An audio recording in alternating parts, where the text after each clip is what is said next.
നിയമസഭാ തെരഞ്ഞെടുപ്പിന് മുന്നോടിയായി സിപിഐ സംസ്ഥാന സെക്രട്ടറി ബിനോയ് വിശ്വം ക്യാപ്റ്റനായി LDF സംഘടിപ്പിക്കുന്ന തെക്കൻ മേഖലാ ജാഥ ഇന്ന് സമാപിക്കും. തിരുവനന്തപുരം, വട്ടിയൂർക്കാവ്, കഴക്കൂട്ടം നിയമമണ്ഡലങ്ങളിൽ പര്യടനം പൂർത്തിയാക്കി നഗരത്തിലാണ് സമാപനം.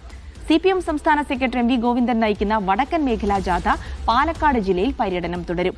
ജാഥകൾ സമാപിച്ചതിന് പിന്നാലെ സീറ്റ് വിഭജനത്തിൽ ഉഭയകക്ഷി ചർച്ചകളിലേക്ക് LDF നീങ്ങും.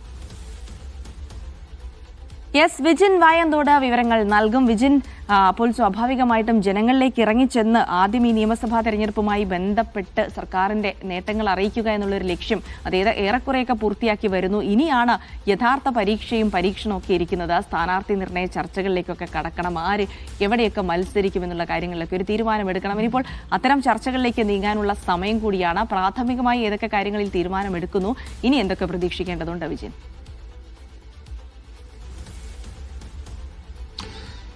ജിൽസി, എന്തായാലും LDFന്റെ രാഷ്ട്രീയ പ്രചാരണ ജാഥ അത് നാളെയാണ് സമാപിക്കുന്നത്. ഇന്ന് തെക്കൻ മേഖലാ ജാഥ സമാപിക്കും. ഇന്നലെയാണ് മധ്യമേഖലാ ജാഥ സമാപിച്ചത്. ജോസ് കെ മാണിയാണ് മധ്യമേഖലാ ജാഥ നയിച്ചത്. ഒപ്പം തന്നെ ഇന്ന് തെക്കൻ മേഖലാ ജാഥ അത് ബിനോയ് വിശ്വം നയിച്ച ജാഥയാണ് സമാപിക്കാൻ പോകുന്നത്. വൈകിട്ട് പുത്തരിക്കണ്ടം മൈതാനിയിലാണ് സമാപന പൊതുസമ്മേളനം ഇപ്പോൾ അറേഞ്ച് ചെയ്തിട്ടുള്ളത്. അവിടെയായിരിക്കും അതിൻ്റെ അവസാനത്തെ പൊതുയോഗം നടക്കുക. വടക്കൻ മേഖലാ ജാഥ MV ഗോവിന്ദൻ നയിക്കുന്ന ജാഥ അത് നാളെയാണ് അവസാനിക്കുന്നത്. അങ്ങനെ ജാഥകളെല്ലാം പൂർത്തിയാകുന്നതോടുകൂടി അടുത്ത ഘട്ടത്തിലേക്ക്, നിയമസഭാ തെരഞ്ഞെടുപ്പുമായി ബന്ധപ്പെട്ട അടുത്ത ഘട്ടത്തിലേക്ക് കടക്കാനാണ് LDF എന്തായാലും തീരുമാനിച്ചിട്ടുള്ളത്.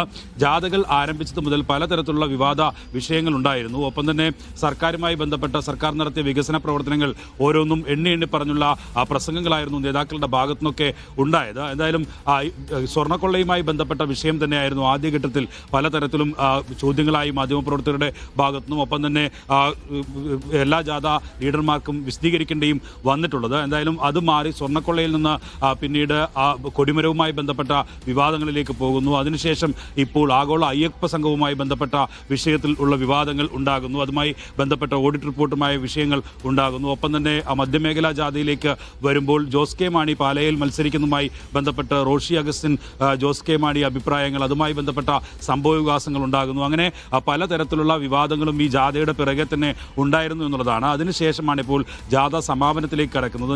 നാളെ ജാഥ സമാപിക്കുന്നതോടുകൂടി സീറ്റ് ഉഭയകക്ഷി ചർച്ചകളിലേക്ക് ഒക്കെ കടക്കാനുള്ള തീരുമാനമാണ് നിലവിൽ കൈക്കൊണ്ടിട്ടുള്ളത്. പല സ്ഥലങ്ങളിലെയും സ്ഥാനാർത്ഥികളുമായി ബന്ധപ്പെട്ട ഏകദേശ ധാരണ അത് CPM നേരത്തെ തന്നെ തയ്യാറാക്കി വെച്ചിട്ടുണ്ട്. MLA-മാരോട്, നിലവിലെ MLA-മാരോട് അവരുടെ മണ്ഡലങ്ങളിൽ കേന്ദ്രീകരിക്കാൻ പറഞ്ഞിട്ടുണ്ട്. ഒപ്പം തന്നെ പ്രധാനപ്പെട്ട നേതാക്കൾ, MLA-മാരില്ലാത്ത ഇടങ്ങളിലെ പ്രധാനപ്പെട്ട നേതാക്കളെ തന്നെ ജാഥ ലീഡർമാരാക്കി മണ്ഡലം കേന്ദ്രീകരിച്ചുള്ള ജാഥകൾ ഒക്കെ നടത്തുകയും ചെയ്തു. ഒരുപക്ഷെ ഈ സ്ഥാനാർത്ഥിയാകാൻ സാധ്യതയുള്ള ആളുകളെയൊക്കെ നിയോഗിച്ചുള്ള ജാഥയായിരുന്നു അങ്ങനെ നടത്തിയത്.